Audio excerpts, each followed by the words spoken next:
This podcast is brought to you by the North Dakota Petroleum Foundation. From heating our homes and powering our vehicles to cell phones, clothing, and medical equipment, oil and natural gas makes everyday life better. North Dakota Oil and Natural Gas, advancing the possibilities. Learn more at ndpetroleumfoundation.org.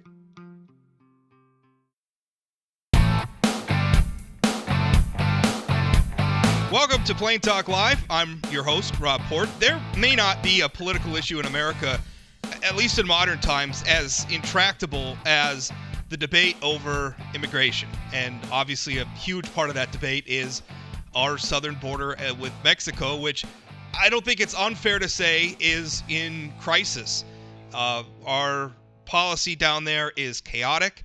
It is not consistently enforced, and we have a lot of problems. Congressman Kelly Armstrong, who is my guest on this episode of Plain Talk Live, visited the southern border recently. He's going to join us in just a moment. I have some video, actually, of him speaking at the video, speaking at the border, which we can watch right now. Thank you, and thanks, Tony, for inviting us down here, and thanks, Chairman Banks, obviously, for all you do. I think the easiest way I can relate this, I'm Kelly Armstrong. I represent North Dakota, about as far away from the southern border as you can get. But when we're talking to local law enforcement and local city officials, it becomes very clear that we have a very broken immigration system. These are communities built on immigration. These aren't partisan issues down here. They're community issues. They're public safety issues. And because the federal government's failure to act, we are asking more of our local law enforcement agencies. That's taking away from citizens in these communities. It's taking away from deputies and their families and what they do. And our legal immigration system is broken. Our illegal immigration system rewards bad behavior. It doesn't take a rocket scientist to figure out how these things continue to escalate. We have to do a better job of providing resources to the communities, the law enforcement agents, and the people who are dealing with this emergency. And we have to do a much better job of talking about this issue as to how it affects everybody who lives in border towns and everybody who lives across the country. And with So that's Congressman Armstrong speaking at the border. Obviously, our problems there. Local law enforcement is feeling overwhelmed, and I think that's a really important point that maybe we don't think of a lot, which is that we have local law enforcement down there that in a lot of ways is tasked with picking up where the federal government is not coming through in enforcement. Congressman, welcome to the show, and thank you for your time. Yeah, actually, I'm still in San Antonio. I don't get out of here until later today, but I think that is important, Rob, because listen, border town sheriff's departments, border town local police departments have always dealt with immigration, more so than interior. Even when I practiced law in Grand Forks local law enforcement had more issues with immigration just in their proximity to the Canadian border. But right now what's happening is they are really, truly, because of the increase, their citizens aren't getting the law enforcement services they deserve or their tax dollars pay for because they are just so overwhelmed and taking over such a part of what really should be a federal function. Let me ask you, how important are these visits by members of Congress to the border? Because I think sometimes we saw them under the Trump administration. We're seeing them now under the Biden administration. And sometimes I think there's a feeling among the public that these are stunts. These are a lot of politicians going down and grandstanding on an issue that divides us very deeply. Not saying that you specifically, that was the intent of your trip, but a lot of times when Congress goes down there, it just seems like we get more of the same bomb throwing and not a lot of focus on what are we actually going to do? Well, and I think that's important, right? Because the Judiciary Committee, which I was on last Congress, their subcommittee on immigration went down, and it was a bipartisan group that went down. I specifically, there's a lot of them going on right now. Different people have been down here. I went in a place called Eagle Pass with the member Tony Gonzalez, who's a new member from that area. And the reason I wanted to go is because he has the most border of any congressional district on the southern border. He's also just a really solid guy, has a great relationship with his own communities, and set it up. So it wasn't just a photo op or any of those things. And we got to talk to, Border Patrol, local law enforcement, mayors of the communities, trying to realize, because I think the other answer is right, immigration is a very, very partisan issue in D.C., has been long before I got there. It is this system is really, really broken, and it's a bipartisan failure. So all of those things. And so it's important that we go down and talk to people, because I'll tell you what, it's not a partisan issue in these communities. It's just not. I have no idea what the political affiliation of the local officials were, or the mayors, or the sheriffs that we met with. And it didn't really matter to a person. They're overwhelmed. This is an absolute crisis. It's a humanitarian crisis, and real world decisions in one piece of paper issued by a president just turning over what is called Title 42 has tremendous consequences, not just to them, not just to the people crossing, not just to the border communities, but across the entire country. Because when you're as overwhelmed as they are, they're just simply letting more people go than they should, and they don't stay within 10 miles of the border, right? So what did you actually see while you were there? Tell us did you see a detention center? That's been a big thing, is obviously the number of people coming into the country, and then they're being detained, and then the conditions that they're being kept in. That's been I think a lot of people are rightly concerned about. So did you see anything like that? What did you see? So yeah, we did. We went to Eagle Pass, and they have a hardened detention center, and they don't have near the capacity for it. So they have a pop-up detention center. The best way I can explain it for North Dakotans, like Target Logistics, some of the really well done man camps that were put up during the oil boom, the modular structures. And I'm not talking we dealt with that in Western North Dakota, but these are fantastic facilities. I think one of the things that I found interesting is they're not getting, it costs $13 million to put this facility up. It comes directly out of their operating budget. Like, they're not getting supplemental funds at this point. So one of my concerns, which I raised, and I will continue to raise when I get back to DC, there are too many members on the other side of the aisle that talk about defunding Border Patrol, defunding ICE. And I'm really worried that this could turn into a backdoor defunding of these programs, right? They just took $13 million out of their annual budget, which they had to pay for themselves to house these people. But the people there are great. Most of the border agents are bringing their own DVDs, their own things to help these kids, because the kids are averaging about 31 days, which is way too long in detention.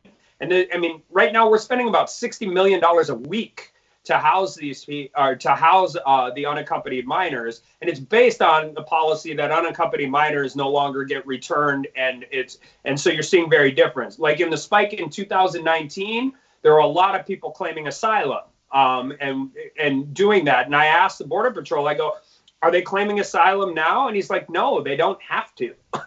It's the same population, coming from the Northern Triangle countries, coming from Mexico, but they understand what our policies are so well that they know how to deal with it when they get here. Well, that's one of the things and there's been a lot of debate about, there being a surge at the border, and I think the Biden administration has tried to claim that nothing unusual is happening, that it's just kind of a yearly thing or a seasonal thing where at certain times of the year we see big surges. And the numbers don't bear that out. The numbers that we've seen come from them. 18,500 unaccompanied minors in March. That's a 60% increase over the previous record, which was in 2019. Yeah. So obviously the numbers do not bear that out. So to your point, which is that they pay attention to American policy and they know what our laws are, and they even know what our politics are. We're obviously we transition into a presidential administration that has a very different approach to this situation than the previous administration, and they respond to that. And that's part of the problem is we don't. I think that really speaks to what's at the heart of this problem is we do not have consistent enforcement of the law. We have a debate. We don't have a policy-making process. It's just sort of we have these wild swings in what the policy is from administration to administration that's not really backed in a lot of ways by, the congressional process of, we propose bills, we debate bills, we pass bills, those bills become the law. It's all just kind of been up to the president and whatever executive orders they're issuing at the time. Particularly on illegal immigration. Listen, it doesn't matter if it's an adult, a 16-year-old kid, all of these different areas. There's different policies depending on those things. But when Border Patrol takes them, they have three options, right? They're not a housing facility. They never were designed to be a housing facility. They have three options. They can turn them back over for deportation, they can turn them over for prosecution, or they can let them go. Those are their options. And so when the Biden White House or Biden administration says, listen, we're not going to prosecute unless they're violent criminals, right? Anybody who crosses the border the second time has committed a felony. Illegal reentry of a previously deported felon or a previously deported alien is a felony. But if they are told that they don't have guidance to prosecute them and they don't have guidance to deport them, they only have one on their option, and that's that they let them go. And then when you have these surges, I think the other thing we don't think about is 50% of these Border Patrol agents on any given time, it's anywhere from 30% to 50%, aren't out patrolling the border. They're processing these unaccompanied minors or family units or whoever. Well, the same people who are running the human trafficking are also running all the other things. And they're very sophisticated. They have more technology. They're better armed. They're better funded. And so if they know that there was a surge of 200 people that came across the border and got caught by Border Patrol, and 50% of the agents are stuck in a pop-up shelter processing these people, what do you think is happening 20 miles west of that? I mean, they're coordinating how they do these things. So not only are we seeing the influx of unaccompanied minors, family units, all of these things, but I can guarantee you there's an influx of illegal substance, opioids, drugs that are getting across the border because there's more activity and less resources. Well, and that's one of the problems. I think we can all have a lot of sympathy for people who want to come to our country and prosper. They're coming from a lot of places where things aren't so good. They're not maybe so good politically. They're not maybe so good economically, and so they want to come here, they want to thrive, they want to prosper, and I have a lot of sympathy for that, and I'd like to find a way to get them into this country legally, so that, because I think immigration is good for our country, but we cannot ignore the fact that when we have chaos at the border, there are going to be people that we don't have sympathy for, people who are dealing in illegal drugs, people who are dealing in other black markets, arms dealers, people who are dealing in things like human trafficking. They are going to take advantage of the situation. And I think we spend so much time being sympathetic for the one group, and we should be, because I think their motives, if not their methods, are pure. But on the other hand, we can't forget that if we enable one through sort of refusing to enforce our policies, we're enabling the other. You can't split the two. Yeah, and so I'll tell you three things, and I'll tell you why I think this trip was good for me, because I used to practice in this area and understand the law.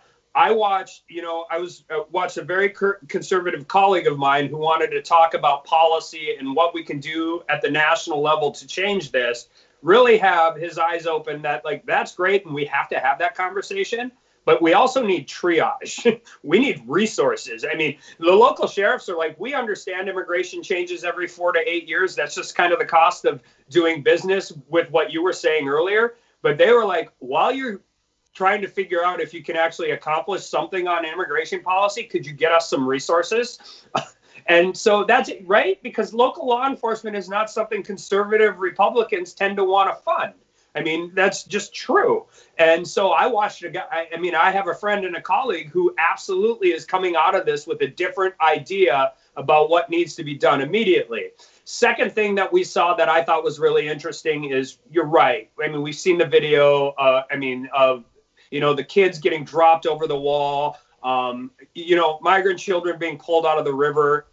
I have sympathy for any 12-year-old kid anywhere in the world that has these issues. But also, we have to recognize when we're coming from some of these Northern Triangle countries, like, there's a big difference between a 6-year-old minor and a 17-year-old minor who's been a member of MS-13 for 3 years already and doesn't have any tattoos because they know not to give them the tattoos until after they get here, right? I think we forget how sophisticated the cartels and these criminal elements are and how well they know our system. So that is something I didn't know that is going on. And for every one of these humanitarian issues, and there are so many of them, You got a lot of men and women working really, really hard in really terrible conditions. But you also have a lot of people coming across the border right now, utilizing this crisis for less than idealistic means. Now, I want to ask you. I know that some of these rumors have lit up social media in the past, and I think we've seen some pretty clear that there's been no indications. But I keep getting people emailing saying that there are going to be camps, or there are going to be detainees from the border brought up to North Dakota to be detained. And I've heard stuff in my community here in Minot that people are going to be renting out hotel rooms and putting them in there. The most recent one I heard was that one of the old what you referred to them previously, man camps, one of these housing facilities that were built by the oil industry for oil workers, that one of them was going to be purchased or leased or something by the federal government for detainees. Do you have any knowledge about any of that? Not for North Dakota. No, I think quite honestly, if we're talking in North Dakota and if the administration, you would be looking people have to remember we don't have processing facilities. Like we did a lot of our stuff out of the ICE office in Minnesota. So I have not had anything that has been even remotely close to any kind of verifiable information that's happening. But listen, we're deporting. So 3 of the guys in Eagle Pass had spent time in Grand Forks, right? It's Border Patrol. They've worked at other places. They understand all of those issues. But, you've got locals down there that are ranching, and they're out, and they've got hundreds of illegal immigrants walking through their house after being dehydrated or whatever. You have moms that are arming themselves while they're homeschooling their kids. These are the real things that are going on. But you can't prove a negative, right? But there is nothing that we have seen that has said that is happening in North Dakota at this point. I think if you talk about the northern border countries, one, you're going to talk about politically more idyllic places, but also places with the facilities to do what they need to do. Do you, if that were to happen, and a lot of people are very concerned about this, if that were to happen, would it be something that your office would be notified of? Would you have some input on that? We don't wait to get notified. We reach out every couple of days to make sure, and find out if there's anything going on. This is not a subject where we're just going to wait for a phone call. We're going to continue to monitor it and continue to see what's going on. But I also think, this Title 42 was designed because of COVID. It is a COVID era thing, and the administration made a significant change about returning back up for unaccompanied minors. And I think that you can absolutely draw A, B, C correlation to why that is increasing. But if we don't get a handle on this and don't figure out how we get back to reasonable, they're full. They're full everywhere. HHS is full. Border Patrol is full. They can't house their way out of this crisis. Because they'll just keep coming. One of the really concerning things down here right now for everybody down here is these surges are happening before the typical ones do, which is March and April. It's not even May yet, is what we heard a lot down here. And if they're going to do something like that in a place like North Dakota, I hope that they would be transparent about it. There are enough excitable people around this debate. There are enough people who are upset, who are passionate about this. And I don't necessarily mean that pejoratively. There are reasons to be passionate about this, so I get it. So don't do anything underhanded. Don't do anything in the shadow of night. Do it right out in the open if you're going to do it at all. But as you said, there's no indication at this point. I just want to, we'd be clear. They're utilizing hotels and different things because of COVID down here on the border. They're trying to find a bed wherever they can find it in a lot of places. But at this point, they have not. I've heard the rumors of the buses in South Dakota and all of those things. And as far as we can tell in anywhere that hasn't happened yet. Yeah. And I'm not trying to promote. I'm just you see the talk. I'm trying to get the answers.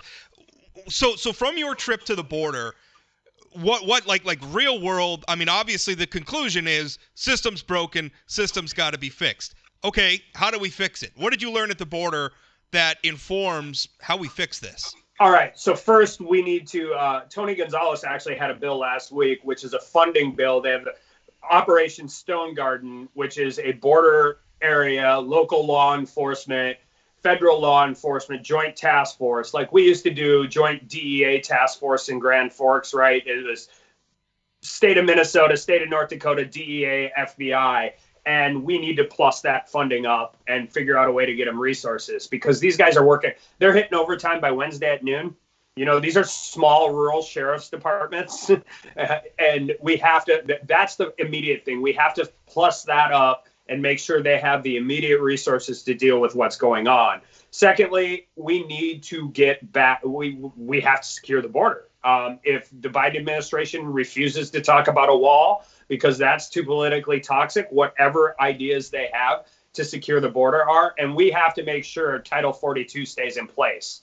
Right now, that is the only thing keeping the floodgates from absolutely opening, which, you know, I knew what it was. I knew what the Biden administration had changed from the previous administration. But I'm just telling you, seeing it there on the ground, and everybody who lives, eats, and breathes this stuff every day is adamant that Title 42 cannot go away. Otherwise, it's going to just be, I mean, it's chaos now. This will turn it into absolute chaos. So what are you one of the problems here is that, you know, Republicans want some things. They want to secure the border. They want to build the wall. They want to do some of those things. Democrats want some other things. They want path to citizenship for the people who are already here in the United States and things like that. And it's like any time when Democrats hear the wall, let's build a wall, they shut down. When Republicans hear path to citizenship, they shut down. I don't feel like we're going to fix any of this unless we start agreeing to some of what the other side wants. Both Democrats. Yeah, listen, and immigration is one of those really interesting issues, right? Because Democrats don't particularly care about criticism from Republicans on immigration, and Republicans don't particularly care about criticism from Democrats on these issues. In order to solve immigration, I mean, you're exactly right? Like, I'm willing to have a conversation about Dreamers, and that is going to not make everybody happy, right? And I understand that. But I'm not willing to have it until we have amnesty reform and we have border security. And there are a lot of people that want absolutely everybody who's here illegally a path to citizenship, but they won't even recognize that we have to do something about amnesty reform and border security. So we have, and this is before we even talk about how broken our legal immigration system is and why we have people in North Dakota waiting 7 years for something they were told 6.5 years ago would take 6 months. So there are a lot of overwhelming and underlying problems. And I think they were close right before I got here to getting some kind of a compromise. And then the wheels just completely came off. But I think the first part is we have to figure out how to stop this surge. We have to figure out how to provide the resources, and we have to get serious about having real conversations about how we move forward. Because remember, we're also not the political and legal reality is we're not going to go deport 18 million people next week. We don't have the resources to do that. So we should have a conversation based in reality on how we move forward. But I'm one of those guys, Rob.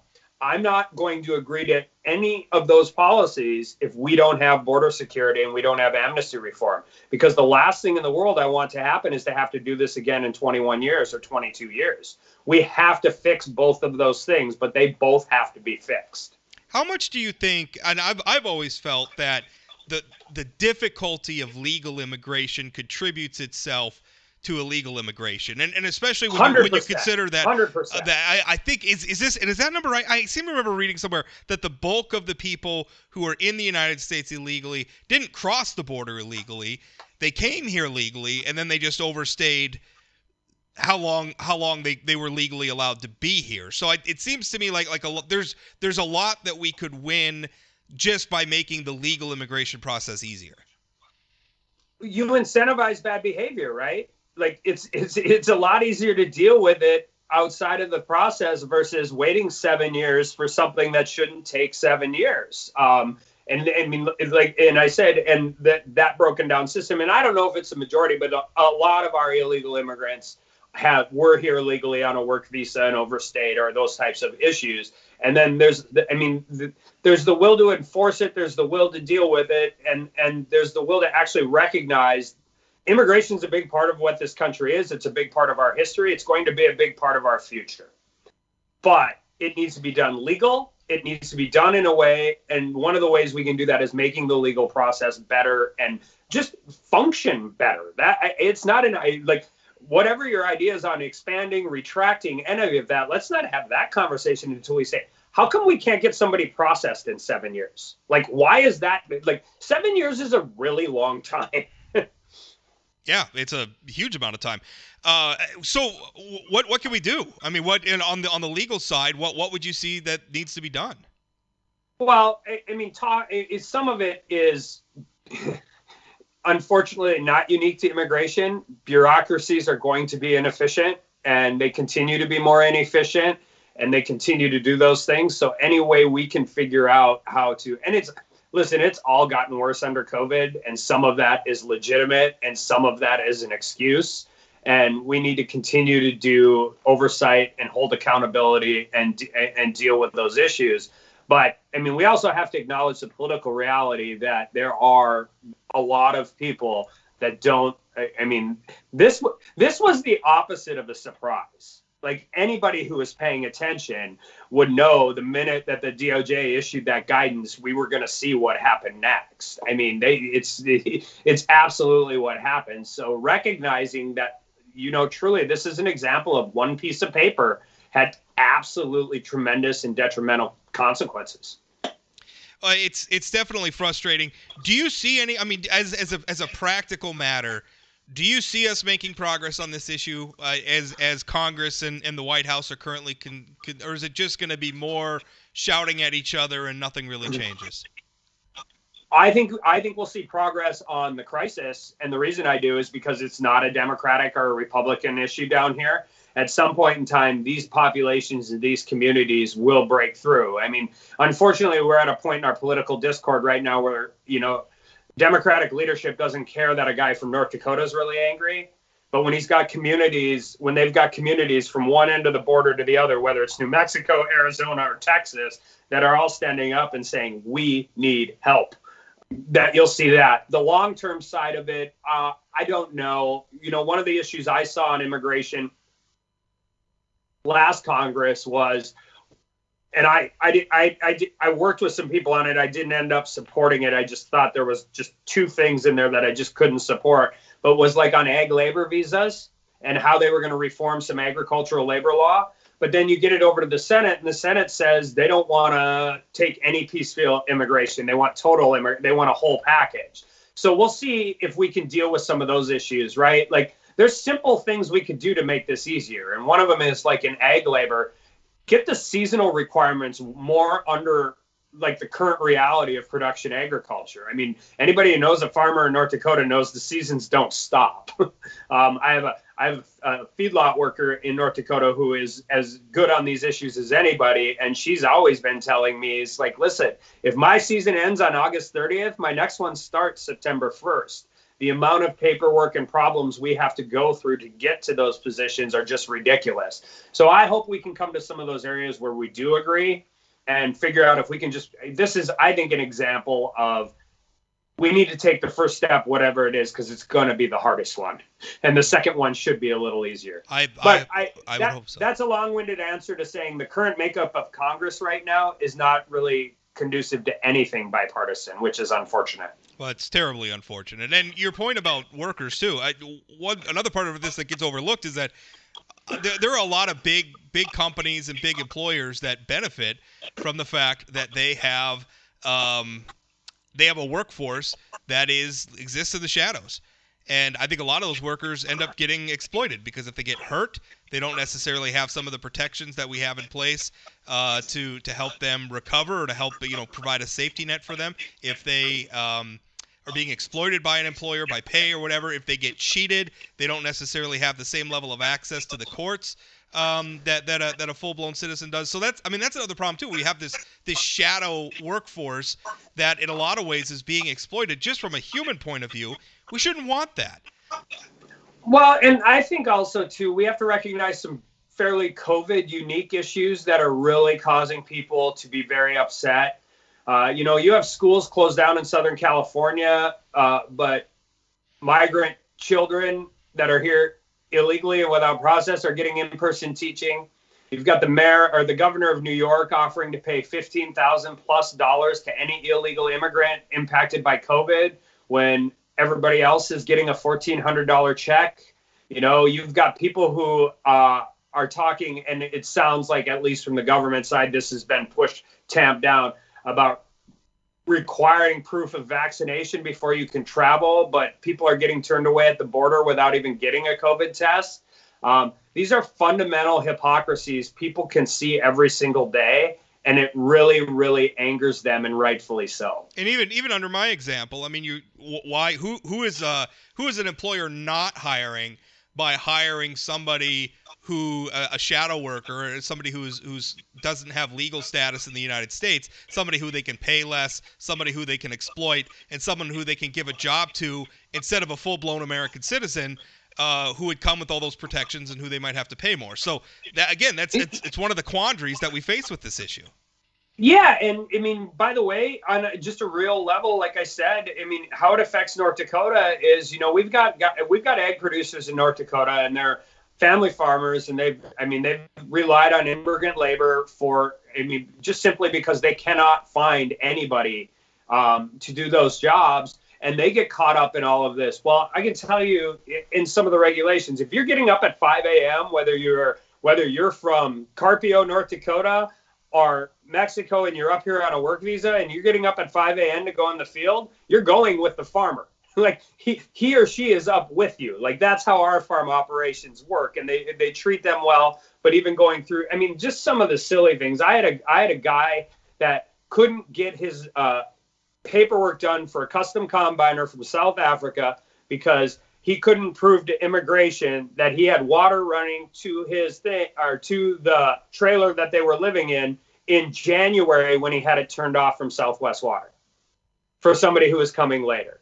And he had already winterized the place because it's nice. It's a great little house, and it's a facility. And so just those little tiny legal, silly, stupid regulatory hurdles incentivize other people. I mean, and that happens all the way across the system, right? So what do you think happens if you're, somewhere else? I mean, it's easier to not follow the rules than it is to follow the rules. And that's a terrible way to have public policy. Well, it sure is, because I think, again, I think what most Americans want is we want people to come to. I mean, what a great, and I say this every time we debate immigration. At the very root of all this is the fact that this is a wonderful place to live. North Dakota and the United States of America is a wonderful place. We have people beating down the door to get into our country. And although our laws are in chaos and the political situation around it is frustrating, it should make us proud that we're still a place that people want to come to, and which flies in the face a lot of the rhetoric about our country lately. So anyway, well, 100%, and it's also why we also have to pay attention, particularly in the Western Hemisphere, about how our neighboring countries. I mean, you can take Venezuela as an example. I mean, 12 years ago, it was the third richest country in the Western Hemisphere.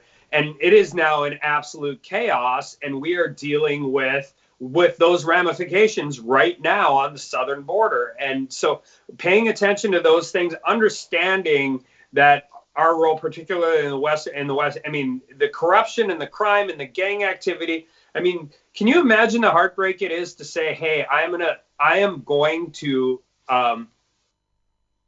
essentially sever my relationship with my 12-year-old daughter because it's so bad here that I know that if she's unaccompanied, she won't get turned down. And I'm going to send her to the United States and give her a number for her uncle in her pocket.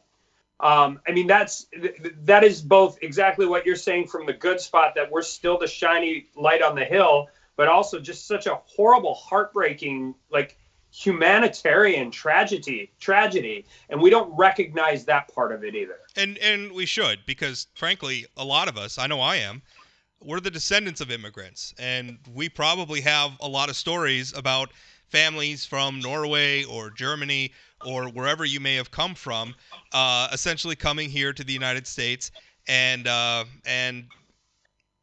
sending children ahead of them and coming here, the proverbial showed up on America's shores and had $1 in the pocket, right? That story. We have those stories in our backgrounds too. And I think one of the things the other thing that was really interesting as we're down here, the vast majority of the sheriffs, of the local officials are first or second generation immigrants as well. These people are not. They're not, and they're not some nativist demagogues. They understand this as well as anybody, from a family side, from a human side, from a community side, from a law enforcement side. And to a man or woman, they will tell you this has to be done the right way. This has to be done the right way. This how it is being done now. We had a break during COVID. We obviously had some policies from the Trump administration. Really, one of the things we don't talk about enough is getting Mexico to shut down their southern border, as far as how we started stemming the tide of some of this. And then the last thing I would tell everybody and I always want to bring this up, is remember that, regardless of our criticisms, we need particularly Mexico as an ally in this conversation, because if we don't have them, we don't have the resources we need. And just recognize that the government of Mexico does not control the northern third of Mexico. They simply do not. The cartels do. And I know I've said this to you before, but I think it's important to recognize anytime we marginalize the government of Mexico, we empower the cartels. And our politics is pretty rough and tumble and pretty divisive right now, but the threats we face in political life is very, very different than our friends in Mexico face when they try and deal with the cartels. In Mexico, it can be downright murderous at times. Well, Congressman, thank you so much for your time. Appreciate it. And thanks for going to the border and making it not a political stunt, as unfortunately some of your colleagues have. This is such an important conversation, and I hope we start getting some real progress. I will say this, political stunt or not, I do think leadership on the other side needs to come down here, and they need to talk. These are their constituents too. And like I said, I don't know the political affiliation of anybody I talk to. We didn't ask. But I can tell you this. I can tell you just by as many people from the local communities and law enforcement and mayors and city commissioners that showed up, I can guarantee you it was a bipartisan group that was really raising serious concerns. Kelly, thanks for your time. Thanks, Rob.